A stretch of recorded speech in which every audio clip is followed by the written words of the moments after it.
As I have said for the last 2 days, our situation is grim, but that's a relative term when you look at what's happening in other provinces. However, we do expect things to get worse here before they get better. Because of the Christmas and New Year's holiday gatherings, this season is over, but the infections that we have seen as a result of gatherings over the last days of 2020 are still emerging as we move through the first full week of 2021. You can expect that we will see more new cases and more hospitalizations in the days ahead. Le virus responsable de la The COVID-19 virus doesn't take holidays. It doesn't respect our family traditions, and it doesn't respect our borders. You don't have to look very far to see how bad things could get. does not take holidays, it doesn't respect our family traditions, and it doesn't respect our borders. You don't have to look far to see how bad things could get. The Bas-Saint-Laurent region in Quebec. The Bas-Saint-Laurent region in Quebec, immediately to the north of us, reported 90 new cases over the weekend. In Maine, on our western border, reported 42 new cases on Tuesday, and that's a small fraction of the nearly 600 new cases reported throughout Maine on that day. The province of Quebec has more than 24,000 active cases, and this weekend will impose a dusk to dawn daily curfew in Quebec. The state of Maine has more than 15,000 active cases, a number that is growing by 500 cases each day. We don't want to see this happen here. Everyone in New Brunswick must follow public health direction and advice so that we do not face similar outbreaks here. Everyone has a role to play in bringing our situation under control. We do have border measures in place. We do have recommendations around mask wearing. We do have recommendations about keeping your close contacts low. We do have recommendations about staying at home unless you absolutely have to go out for work or school or a medical appointment or to get some fresh air outside. We do have a lot of things in place to protect us at this moment in time. So the transmission that we're seeing right now is some of the asymptomatic transmission from people who only found out they were infectious after they were diagnosed with COVID-19 at this point in time. So that's why it's really important for people to be very aware of where they've been, be very aware of if you have symptoms, to get tested right away, and stay home if you're not feeling well. Don't go to work, don't go to school, don't go to any gatherings, etc. And don't take this all for granted at this moment in time. J'annonce aujourd'hui qu'il y a 20... Today, there are 24 confirmed new cases of COVID-19 in New Brunswick as follows. We have 5 new cases in Zone 1, which is Moncton and southeastern New Brunswick. In Zone 2, which is St. John, Kings, and Charlotte counties, we have 2 new cases. In Zone 3, which is Fredericton and central New Brunswick, we have 7 new cases. In Zone 4, which is the Edmundston-Grand Falls region, 5 new cases. We have 5 new cases in Zone 5, which is the Campbellton and Restigouche region. With these new cases, we have passed 700 total cases since the beginning of the pandemic. There are now 130 active cases in New Brunswick, including 1 individual who is hospitalized and in intensive care. Confirmed new cases of COVID-19 in New Brunswick as follows. In Zone 1, which is Moncton and southeastern New Brunswick, 5 new cases. In Zone 2, which is the St. John, Kings, and Charlotte counties, 2 new cases. In Zone 3, which is Fredericton and central New Brunswick, 7 new cases. In Zone 4, which is the Edmundston-Grand Falls region, 5 new cases. In Zone 5, which is the Campbellton-Restigouche region, 5 new cases. With these new cases, we have passed 700 total cases since the beginning of the pandemic. There are now 130 active cases in New Brunswick, including 1 individual who is hospitalized and is in intensive care. And we have about 800 people self-isolating at home as a result of either having COVID-19 or having to self-isolate because they are close contact of somebody with COVID-19. Again, I ask that you keep these fellow New Brunswickers in your thoughts and prayers today. We are again facing outbreaks in adult residential facilities whose residents are particularly vulnerable to the COVID-19 virus. And the fact that we have multiple outbreaks happening around the province in multiple vulnerable settings is unique. We haven't faced this situation before. And so when I talk about how serious things are, that is what I'm referring to. The fact that we've experienced this in 1 zone at a time, possibly 2, possibly 3. But right now this is spread across the entire province with the exception of 2 zones. And we have actually had some conversations with the leadership in those areas to let them know how much we appreciate their support right now and understanding of this provincial approach that we have to take right now to address all the risks around COVID-19 and getting these outbreaks under control as quickly as possible. Hier soir, nos équipes provinciales. Last night, our prompt team were dispatched to Canterbury Hall, a 60-bed special care home located in Riverview, and to Fundy Manor 2, a 28-bed special care home located in Hillsborough. Following a confirmed case at each facility, Public Health has started an investigation at both facilities. Contact tracing has commenced, and members of the Prompt Provincial Rapid Outbreak Management Team will conduct testing of the facility's residents and staff today. Were dispatched to Canterbury Hall, a 60-bed special care home located at Parkland Riverview, and to Fundy Manoir 2, a 28-bed special care home located in Hillsborough. Following a confirmed case at each facility, Public Health has started an investigation at both facilities. Working with the facility staff, contact tracing has commenced, and members of the Prompt team, which is the Provincial Rapid Outbreak Management Team, will conduct testing of the facility's residents and staff today. Concerning Parkland St. John, 3 employees have tested positive. The number of confirmed cases now stands at 11 residents and 7 employees. All of New Brunswick is now at the orange alert level, which has put limits on everyone's movements and interactions. This is being done to keep everyone safe. We have more active cases now than at any point during the pandemic, and there are hundreds of New Brunswickers in self-isolation. Aucun citoyen ne devrait faire l'objet. No citizen should face pressure of the public because they may have the virus. No one sets out to get the COVID-19, and I'm sure no one sets out to spread the virus. But this happens all the same.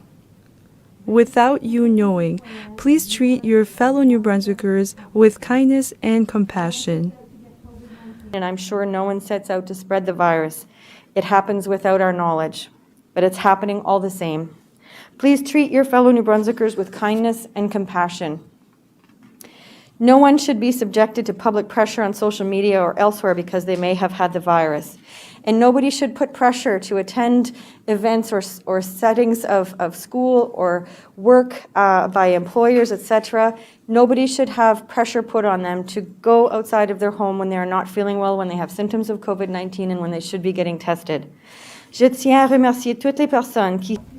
I would like to thank everyone who is in self-isolation right now, as well as those who are helping family and friends through this. You are saving lives. Another way that you can help is by downloading the COVID-19 Alert app to your phone. It's simple to do. It's very important. I received a message from a regional medical officer of health in Moncton, and she said that as they are conducting research, they're finding out that most people have not downloaded this Alert app, and it would very much help us. Regional staff need your help right now. And if you could just download this COVID-19 Alert app to your phone, it would be so helpful. It's something that's very simple to do, and it will help limit the spread of infection. Apple has recently made changes that allow the app to be used on older models of its smartphones, which will make this more accessible for many New Brunswickers. We have come a long way together since this pandemic began, and we still have a long way to go. Help a friend or a neighbor who is currently self-isolating, and there are hundreds of New Brunswickers now in this situation. Take this opportunity to contribute to your community by buying local, shopping local, taking time to order in from local restaurants, or ordering in from local restaurants. I do want to thank everyone who is now self-isolating, as well as those who are helping family and friends through this. You are saving lives. It is extremely important at this time that everyone who can download the COVID-19 Alert app to your phone do so immediately. It is an important and simple step that will help limit the spread of infection. I received a message from the Regional Medical Officer of Health in the Moncton region, Dr. Legere, and he is saying that during the investigations, they are finding that very few people have downloaded that app, and it would help them tremendously in tracking down the cases all around the province in terms of contact tracing and getting people to self-isolate immediately. This is such an important step right now. I urge everyone who can to download the COVID-19 Alert app immediately. Please share this widely. Apple has recently made changes that allow the app to be used on older models of smartphones, which makes this more accessible for many New Brunswickers. We have come such a long way together since this pandemic began, and we still have a long way to go. There is a light at the end of the tunnel, and I know that, again, based on everything we've done so far, we have overcome all of the challenges that we've been faced with thus far, and I am confident that we can continue to do so. With every vaccine dose injected into a New Brunswicker's arm, with every person who wears a mask in public and maintains physical distance, with every person who stays home when they don't feel well and seeks testing when symptoms of COVID-19 emerge. I thank everyone who is taking these actions. Please keep doing these things. They are making a difference, and if we all work together, we can overcome these outbreaks and put our province back on track. Thank you very much.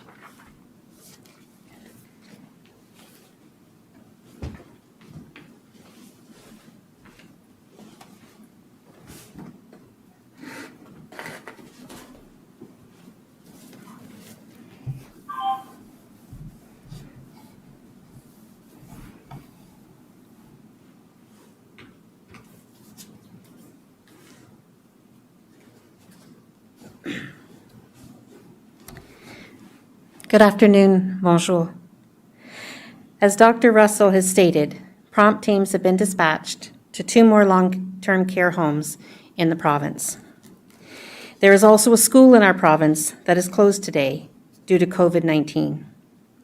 A positive case has been confirmed at Besborough School in Moncton, and the school community has been notified. Students stayed home today for an operational response day, and staff will reach out to families directly should there be any other impacts on learning. The virus is impacting more than schools and nursing homes, however. We currently have 500 people in our province who are self-isolating on orders from public health due to possible exposure to the virus. This is a reminder of how serious the situation in our province is and why it is necessary for us to move all zones in New Brunswick to the orange alert level. While we will see the impact of that decision in the days to come, we must continue to act quickly and decisively to protect our residents in our province. One way we are doing this is by taking steps to reduce the risk from travel as much as possible. It is impossible to stop all travel into and out of our province. People need to be able to work, and goods must be delivered. However, it's important that we do what we can to prevent the UK strain of the virus from entering our province. It has been reported in other areas of Canada, and we must be vigilant. We are currently finalizing updated travel-related information and will have more to share about that tomorrow. What we must all continue to work together to slow the spread of COVID-19, and one way we can do this is by following the rules and policies that we have put in place. Public health is working hard to keep us all safe, and what they are asking us to do is not complicated. At the orange alert level, we must all stick to our single household bubble. This includes the people that you live with, and if necessary, one other person who needs support. Also, wear your face masks. Face masks are mandatory in all indoor public spaces and in outdoor public spaces when physical distancing of 2 meters cannot be maintained. A full list of what is required at each of the alert levels can be found online at the GMB website on the coronavirus page under NB's Recovery Plan. Another step I encourage everyone to take is to download the COVID Alert app. The exposure notification app is available in New Brunswick. The app provides a one-time code that alerts other devices via Bluetooth if they have been exposed to someone with COVID-19. The app uses strong measures to protect the privacy and confidentiality of any data it collects, and it does not track a user's location or collect personal identifiable information. This is a safe, easy way for you to protect yourself and your community. I want to thank everyone who is following the rules, who is trying to do the right thing to protect themselves and others. I believe that the majority of New Brunswickers fall into this category because at heart we care about one another in this province. I also recognize that following the rules isn't always easy. We miss our family, we miss our friends, and we miss the way life used to be. But the steps we are taking today will save lives. And there is light at the end of the tunnel. The vaccine rollout in our province is underway.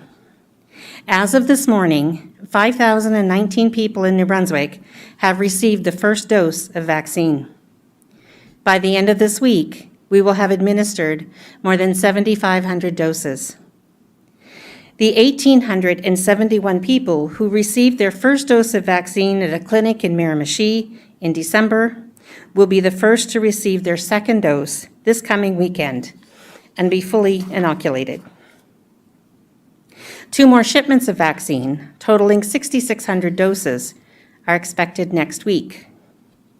Please remember, even as the vaccine rollout and as more and more New Brunswickers are vaccinated, we must continue to take the steps necessary to protect ourselves, as well as our families, friends, and communities from COVID-19. It is easy at times like this to focus on the negative, such as the rising number of active cases. But there are positive things happening as well. I encourage all New Brunswickers to focus on those positives, including the actions you are taking to protect yourself and others, as well as the actions others are taking to protect you. This is a challenging time, but over and over we have shown just how resilient we are as a province. Working together, we have stepped up and overcome every challenge we have faced. You should be proud of that. We all should be. Now is the time to continue supporting one another, because that is how we will get through this, by supporting one another and working together. Thank you. Merci. Thank you.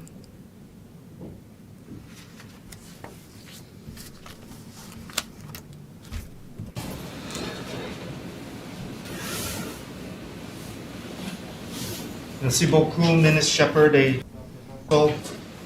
Thank you, Minister Shepherd and Dr. Russell. Nous allons maintenant procéder aux questions des journalistes. We will now move to reporters' questions.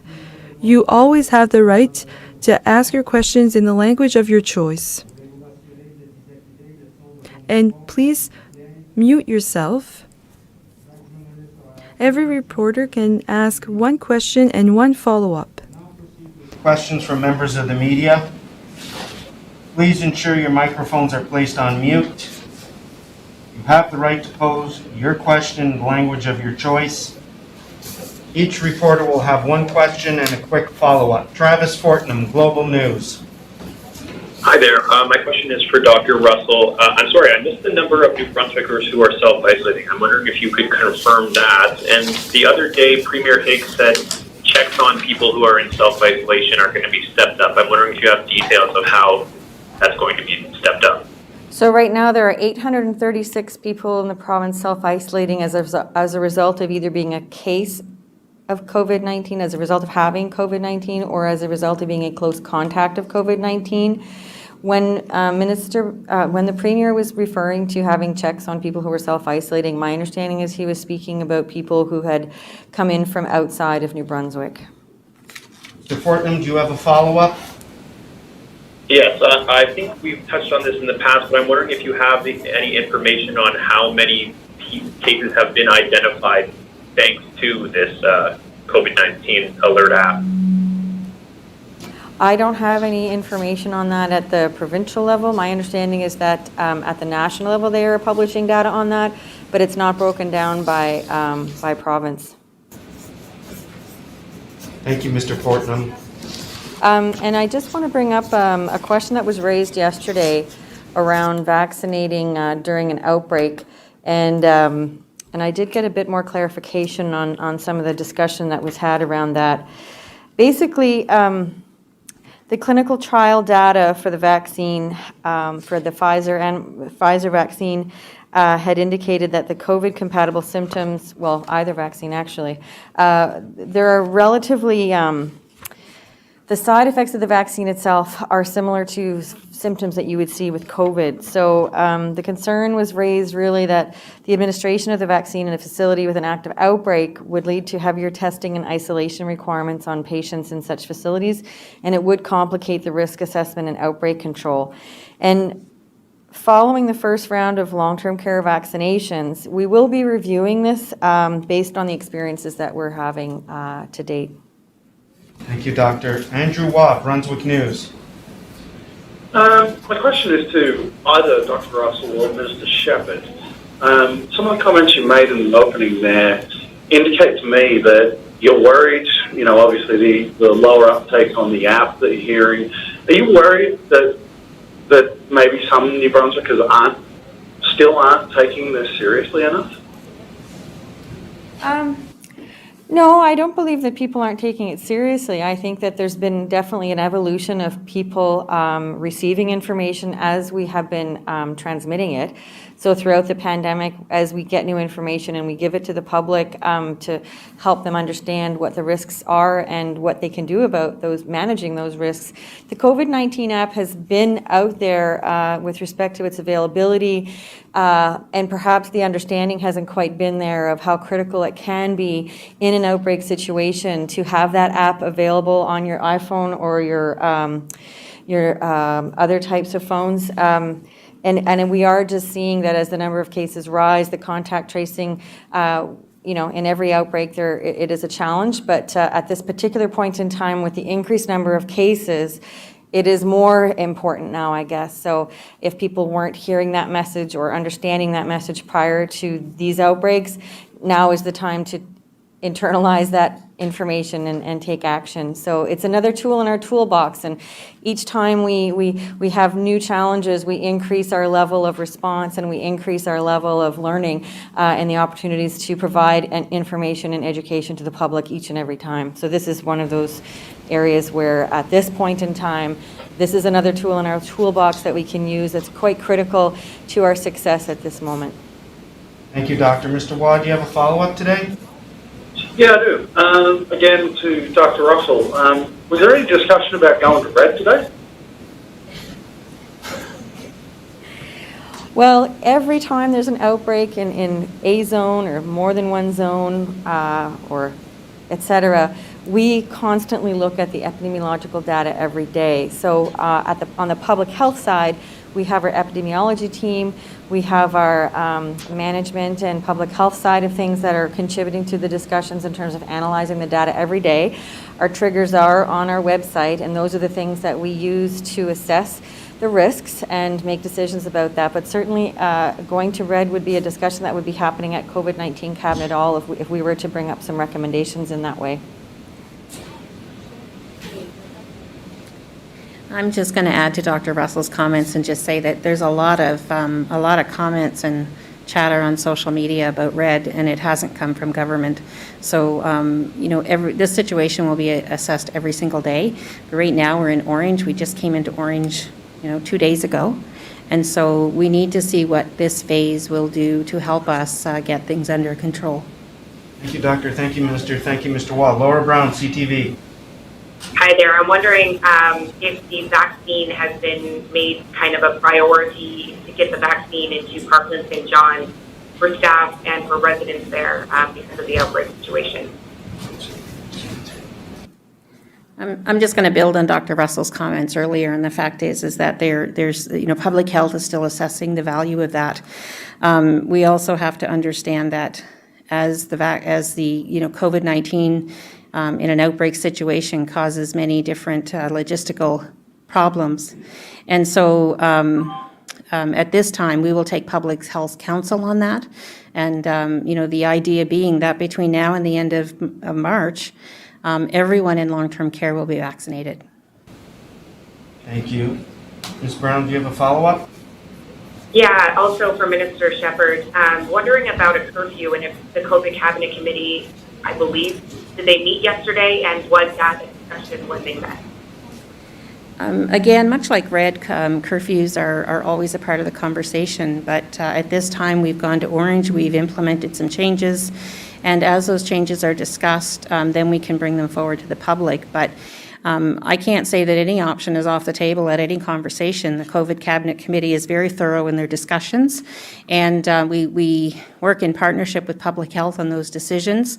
So at this time, we're in orange with the parameters that are placed around that, and that's where we are, and we'll be assessing on a daily basis. Thank you, Ms. Brown. Thank you, Doctor and Minister.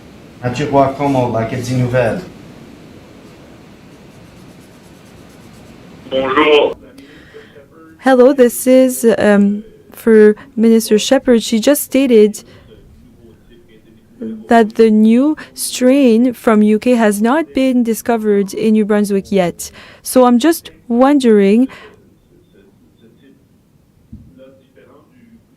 how this variant can be detected and how will we know if it has come to New Brunswick.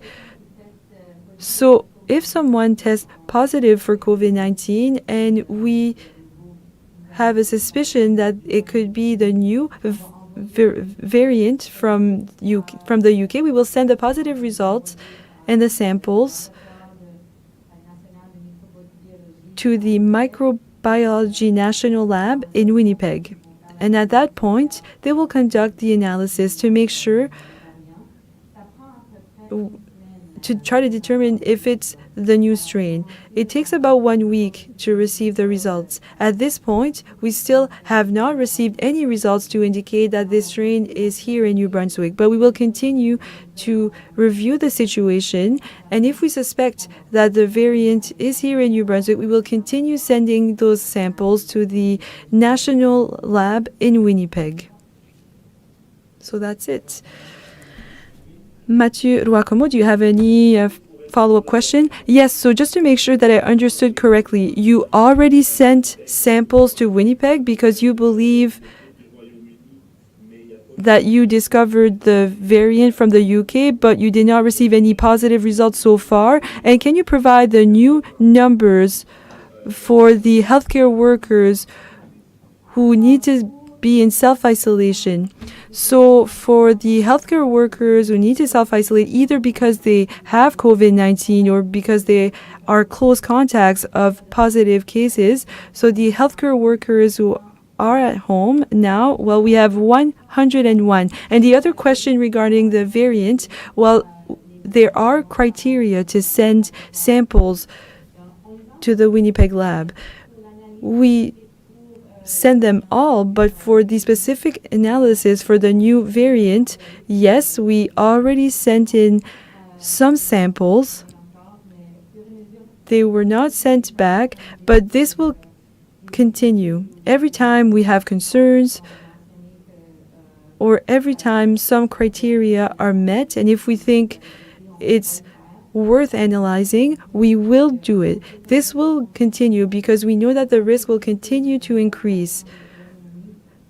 The transmission rate of the new variant is very, very high. So if we have any outbreaks with that variant, it would be very difficult to manage. Thank you. C. Hi, good afternoon. My question is for Dr. Russell. I'm wondering how the province is tracking people to be contacted for vaccine appointments. Once the rollout moves beyond nursing homes, will you be phoning them, emailing, sending letters, and are you confident that you have updated contact information for all New Brunswickers? So as of right now, for the first group of people, the first phase and the first priority group.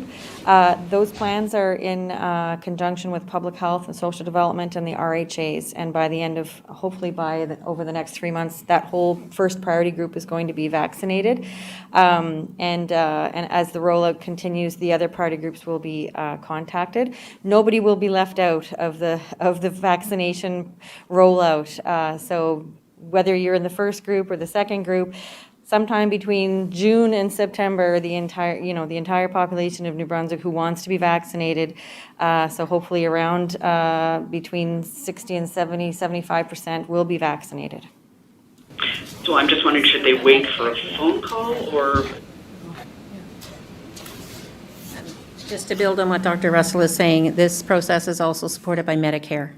So Medicare will help us identify, in the early stages, those who are 85 and older, and they'll be contacted to make an appointment to come for their vaccination. And then as we proceed, as that age limit is lowered to 80, 75, 70, Medicare will be guiding us in that process as well, working with the RHAs and the Department of Public Health. Ms. Sutherland, do you have a follow-up? Yes, for a question for Health Minister Shepherd.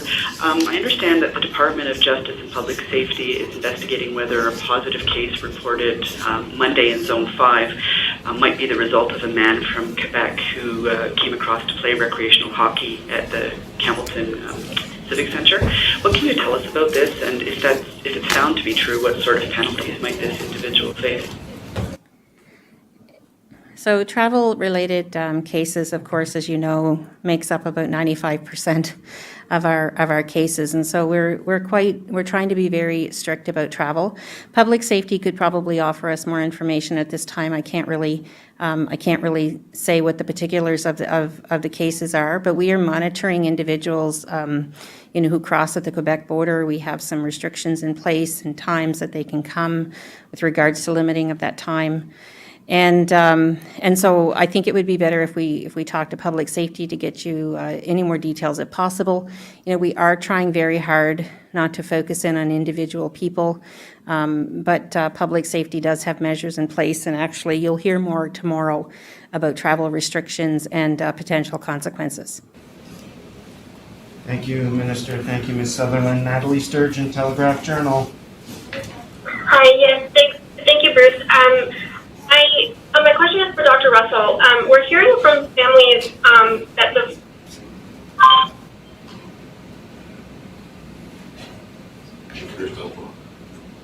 think she hung up on herself. Okay, we'll wait for Natalie to dial back in. Vicky Hogarth.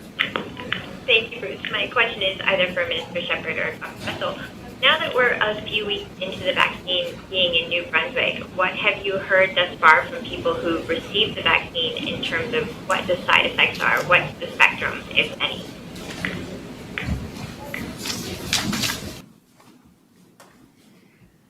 All of the adverse events following an immunization are reportable. So we are keeping track of that data, and we do report that up to the national level. I have not received any information of any adverse events. I think the only thing we're hearing and seeing is localized pain at the site of injection, as far as I've heard so far. Ms. Hogarth, do you have a follow-up? I do. I'm just wondering, do you think alcohol played a factor in negatively impacting people's behavior at some of the super spreader events over the holidays? Well, I can't really speak to that. I can tell you that what we do know about any kind of gatherings that happened, I know people were trying to be diligent about the number of people at those gatherings, but unfortunately, everybody can be vigilant about the number of people, but if one of the people happens to be there who has symptoms, then obviously the risk from having COVID-19 is elevated, obviously. And so that is how a lot of the cases began that are now involved in several outbreaks around the province. And then after those initial events, we're seeing transmission from those people to either their family members or friends or colleagues, and then on to more people after that. But the chain of transmission we're seeing also includes people who are asymptomatic. So again, people can be careful with the numbers, but if somebody's symptomatic or asymptomatic that's participating in any of the gatherings or events or workplace settings, et cetera, then we're going to see more cases. The fact that we're in the orange phase right now means that obviously gatherings are not going to be an ongoing risk. The problem right now is that we still haven't seen the effects of the gatherings that would have happened at New Year's Eve. So over the course of the next several days, we will definitely see more cases around gatherings from New Year's Eve, and then we'll have more outbreaks to deal with as a result of that. But again, hopefully with everything that we know right now and moving forward, if we all work really hard at following public health guidance right now, then again, we can get through these next few weeks as we have with all of the other outbreaks that lasted, from 10 days to 4 weeks. But it will take a concerted effort among the whole entire population of New Brunswick. Thank you, Doctor. John Chilbeck, Daily Gleaner. Hi there. Thanks, Bruce. Question for Dr. Jennifer Russell. I was talking to Colin Furness, who's an epidemiologist based out of U of T, who continues to laud New Brunswick's response, says it's one of the best in the country. But he did think within the orange phase there could be tweaks made that would benefit New Brunswickers even more. For instance, he believes that the most vulnerable group and perhaps the biggest spreaders could be waiters and waitresses in restaurants, given that they are dealing with people who are unmasked, who are seated very close to them. And suggested, why not either move to takeout or do, regular testing of all servers, like every couple of days. Just wanted your thoughts on that. Well, thanks for your question, John. In terms of transmission, we haven't seen that in any of the levels of orange in any of the outbreaks that we've had. So I think at this point in time, our level of orange has worked for the outbreaks that we've seen in the past. We don't tend to make changes in a phase while we're in an outbreak setting. We usually try to make those changes in between, and it's usually as a result of learnings from our own data and from our own transmission patterns that we see with each and every outbreak. We take that information and use it to adjust whatever we need to adjust for future outbreaks, but I do appreciate the comment. Thank you, Doctor. Mr. Chilbeck, do you have a follow-up? Yes. There has been some suggestions that, since New Brunswick is expecting a bigger case count because of New Year's Eve, reveling, in that there will be perhaps a surge in cases, that why not put the province in red right away to sort of nip this in the bud and get it dealt with really quickly and effectively within a week or two. Any thoughts on that? I'm going to start, and then I'm going to let Minister Shepherd comment. So from a public health perspective, anytime we do a risk assessment to manage anything regarding the outbreaks that we're seeing throughout the pandemic, we want to make sure that the measures that we're imposing match the risks that we're trying to mitigate and manage. It is a little bit challenging to do that without the information, so it's not necessarily a bad idea, but we just know that the ramifications of going to red in terms of what we saw with the first wave were quite negative in terms of unintended consequences and negative outcomes. So those types of discussions in terms of risk assessments we take very, very seriously to take into account all the social determinants of health that we knew were negatively impacted in the first wave. We have adjusted what the red phase looks like, so if we ever did go to red again, it would be slightly different than what we saw in the first wave, but I'm going to turn it over to Minister Shepherd now. I'm just going to build up a little bit on Dr. Russell's comment about unintended consequences. We saw some of the very drastic consequences of going to red in the earlier part of the year. And of course, we were still learning at that point and are still learning now. And with the variant, we realized that that our consequences are very real. So, when we go to red, we're closing schools, we're telling employers to send their employees home.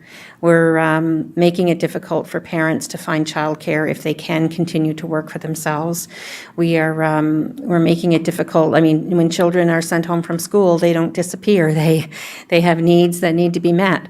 So we're trying to be very conscious of the social implications, the economic implications of a RED. And that's why every single day, the in-briefings done twice a day are there to analyze the situations that we're in. I have no doubt in my mind if RED is required, it will happen. But we're not there yet. We have been in orange for 2 days. We will be assessing it on a daily basis, twice a day, as we've been doing all this week. And the data that we get will drive our decisions. Thank you. Eloise Rodriguez-Calibache, Radio-Canada. Yes, this question is for Dr. Russell. So you talked about healthcare workers who are in self-isolation. What is the current pressure on our healthcare system? Are you worried that this will interfere in healthcare services?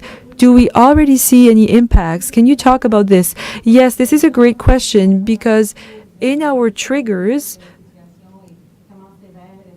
to determine how serious the situation is, the trigger for the public healthcare system, it's about how many beds we have for admission, how many beds in intensive care, and at this point, 22 elective surgeries were canceled over the past 4 days. So if there are more and more impacts on healthcare workers, this can also have an impact on providing regular healthcare services. And it starts to have an impact on urgent and specific specialized healthcare services. So as the Minister Shepherd stated, we have daily briefings to assess all of the information on Horizon and Vitalité's capacity. So for the intensive care units, this requires a lot of support. We might have beds, but maybe we will not have enough healthcare workers to support hospital admissions in regular settings or in ICU. For now, we're okay. We know that there are risks if there's a number of cases that increase. In other outbreaks, we try to estimate how many people will need to be admitted either to the hospital or ICU. For now, our predictions are adjusted according to our number of cases, but this can change and we will continue to watch the situation with the Vitalité and Horizon's capacity. Thank you. Do you have any follow-up question? Yes. If you could explain what's going on with the outbreak in Shanix. How many people were tested? How many confirmed cases do we have? So we have 11 cases for residents and 7 cases for healthcare workers in this residence. The screening test will be done today and over the next few days. Usually is the same protocol for every outbreak. All the residents and staff are tested every 3 days. Jacques Poitras, CBC. Minister Shepherd, could you comment on the filing of the lawsuit by the Canadian Civil Liberties Association about funding for clinic abortions? Sure, it won't be any surprise that my comment is that you know that anything before a court or filed before a court, we won't be commenting on. It will go through the process. Thank you. Mr. Poitras, do you have a follow-up today? I do. Still on that issue, the motion passed in the House in December talked about having the health authorities weigh in on whether we're following the Canada Health Act. Has that started, that process, and what's the timeline for an answer from them? So we have had a conversation, and I can't give you a timeline, Jacques, in particularly because COVID is really right now taking a lot of our resources. But the question remains, and there will be follow-up. Thank you, Mr. Poitras. Erica Butler, CHMA, Sackville. Hi there, thanks very much. I was wondering if you could talk a bit, Dr. Russell, about the required testing protocol for people who are contacted by public health and told they're a close contact of a diagnosed case. Is there a standard there? Are all close contacts asked to get a test after 10 days of their potential exposure? Do some get more tests or not get tested at all? How does that work? My understanding right now is that if somebody is contacted by public health and told that they are a close contact of a case and they have to stay home, they would be getting a test on day 10 if they're asymptomatic. And if they're symptomatic, obviously they would get a test immediately.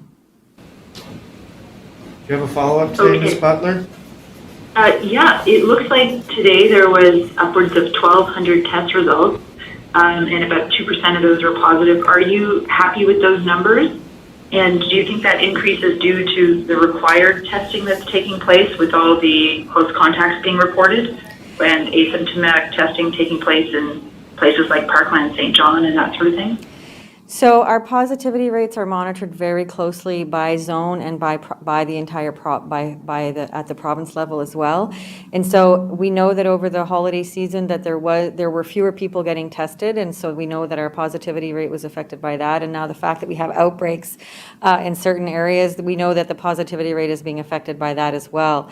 So am I happy? Am I not happy? I am very concerned that people who have symptoms, I want them to really make sure that they're getting tested when they have symptoms and staying home and not going to work or what have you. I also would like to see everybody in the province get the COVID-19 app on their phones because that will be very, very helpful in this situation and future situations. So once we get these outbreaks under control, hopefully in the next several weeks, then in the future, it probably would be easier to get things under control if everybody had the COVID-19 app. And so we perhaps wouldn't see a rapid rise in cases the way we're seeing right now.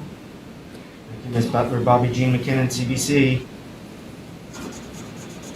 Yes, hello. Can you hear me okay? Perfectly. Dr. Russell, a Shanix official told CBC News this morning that the Tucker Hall nursing home worked with public health officials to relax some of the COVID restrictions that had been in place during the initial outbreak to allow family members in to visit during Christmas. What can you tell us about how this may have contributed to the resurgence that we're seeing now?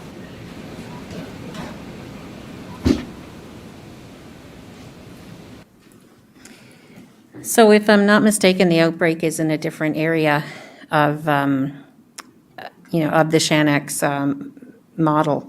And so I don't know that we would have that data now. Many of the cases are still under investigation by public health, and we know that from the past that this process can take, anywhere from 2 to 4 weeks. So until we actually get data in, we don't know that there has been any reason that visitation from family members has resulted in this. Thank you. Is there a follow-up, Ms. McKinnon? Yes, again, Dr. Russell, you said there's a positive case at Canterbury Hall in Riverview. That's also a Shanix facility. Is there any reason to believe this is connected to the renewed outbreak at the Shanix Tucker Hall nursing home in St. John, which began with an employee? Not to my knowledge, but again, anybody anywhere in the province at any time can become positive with COVID-19 and is at risk of transmitting to other folks unknowingly, and those folks can transmit it to vulnerable settings. So it's not, whether it's a Shanix facility or not, it doesn't explain that type of situation. But again, everything is under investigation right now, and when we find the index cases at any point in time for any of the clusters, we usually make that public in terms of knowing that it's travel related versus community spread, or community transmission rather. Thank you. Sarah Seeley, Times and Transcript. Hi there. My question is either for Dr. Russell or Mr. Shepherd. I was just wondering what the health department's plan is for the healthcare workers in self-isolation if the number continues to rise.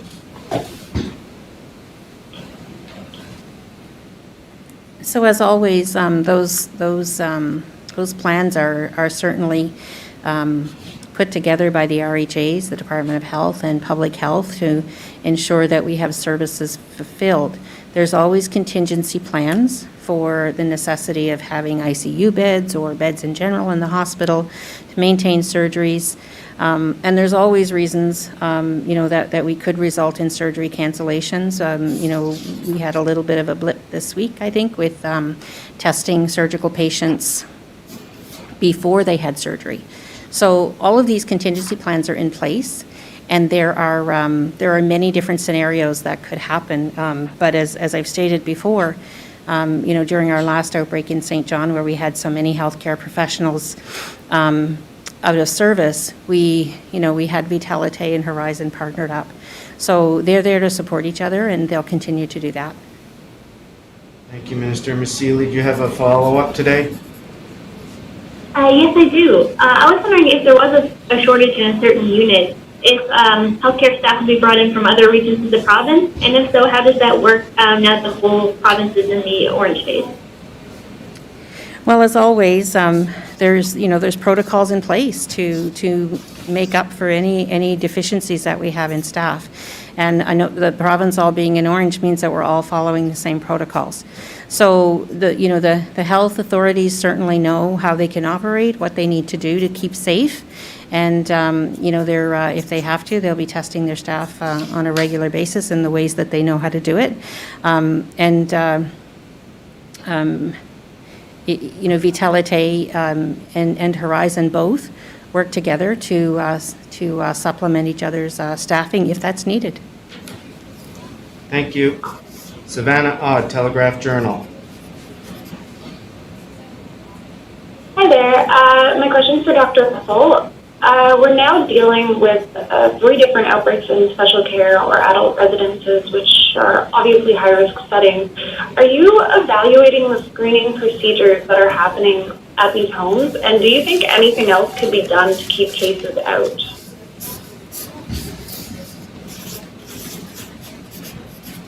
Well, from the beginning of the pandemic, we have known that these are vulnerable settings and are a priority in terms of making sure that COVID-19 does not get into these facilities.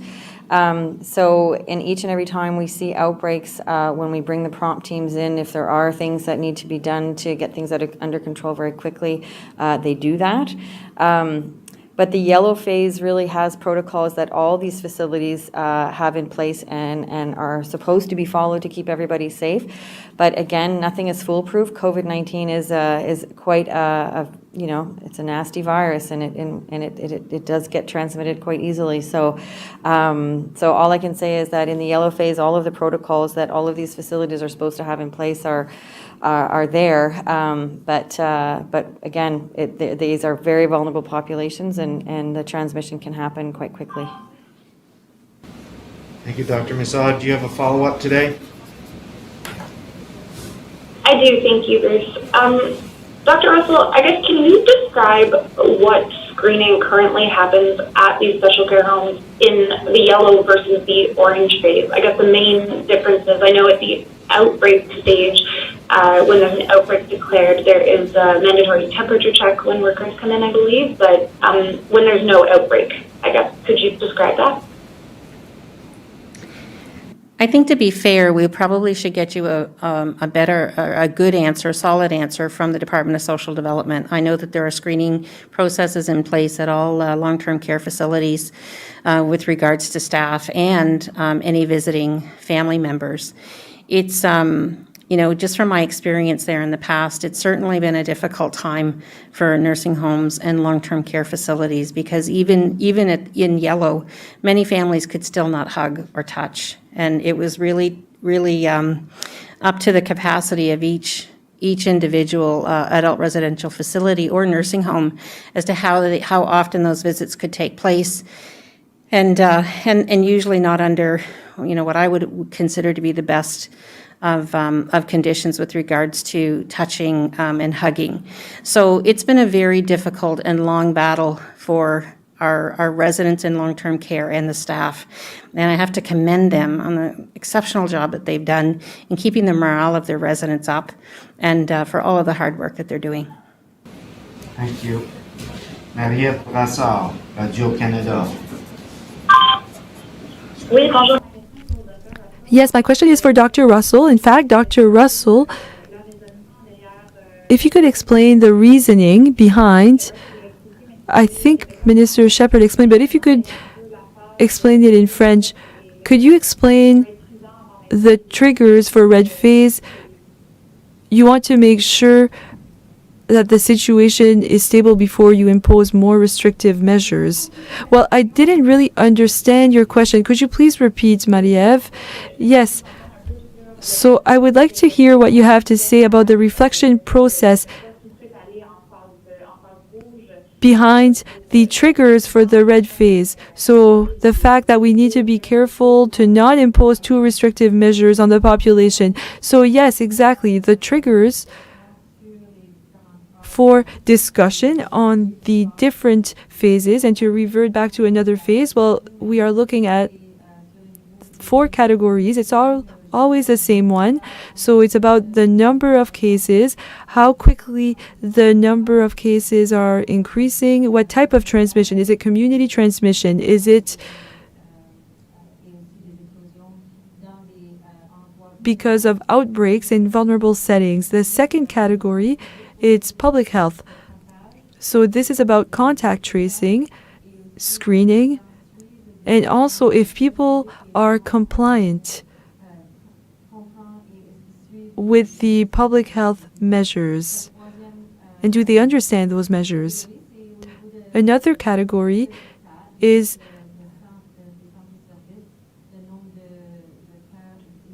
the capacity for hospitals. So this means the number of beds in the ICU, the number of beds available in hospitals, the number of healthcare workers who are impacted, and those factors. So when we make any decisions on those triggers, it's all about assessing risk, and we try to balance all those factors. So we want to make sure that there's a balance between what is required to manage the risk, and we try to not go too far with the measures we're imposing to manage the risk, because it can have negative impacts on social determinants of health. For example, how people can keep going to work and support their families safely, education, mental health, and healthcare services in general. We know that when we were in the red phase, during the first wave of the pandemic, there were serious consequences. So now we know that those are very important decisions. So we have discussions every day, many times in the day, to make a decision on this. And at the end of the day, it will be the COVID-19 Cabinet Committee that will make those decisions following the recommendations of public health. Thank you. Do you have a follow-up question this afternoon? Yes. So, Dr. Russell,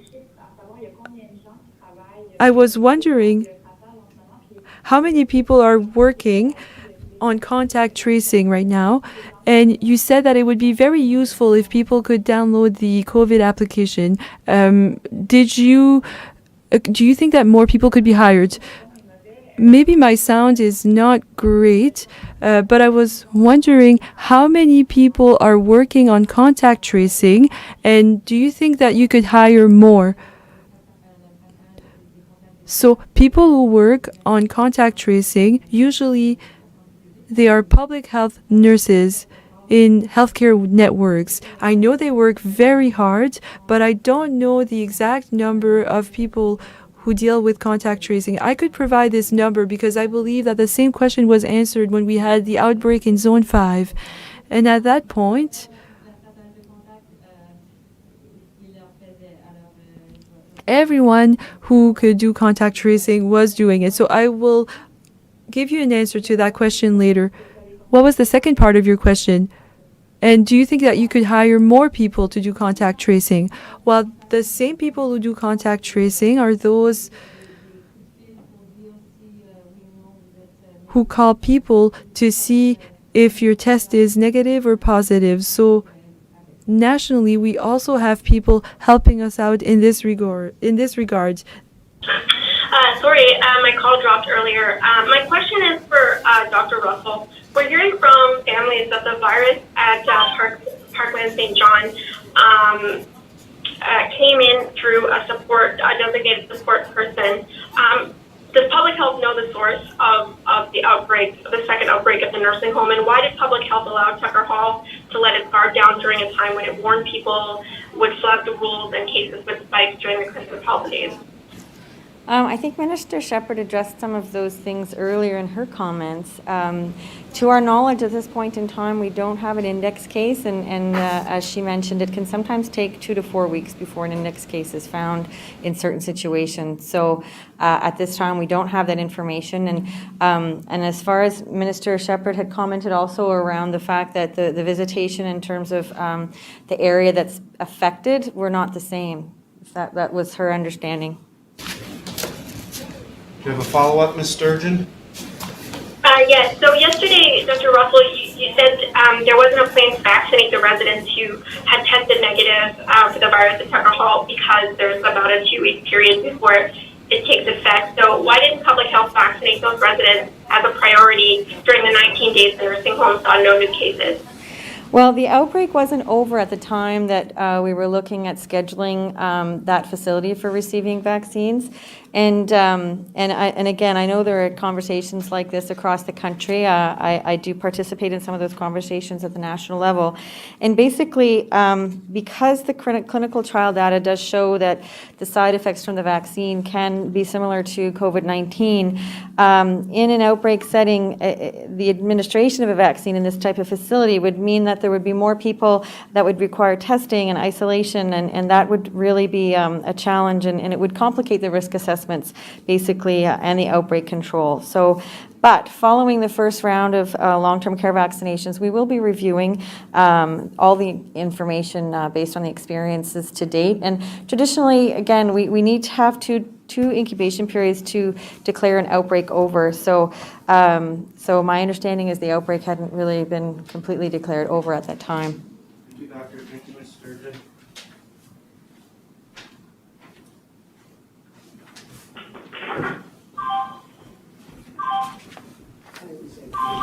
Voilà la fin de notre mise à jour. Merci beaucoup. Thank you very much, everybody. That concludes today's update. Thank you.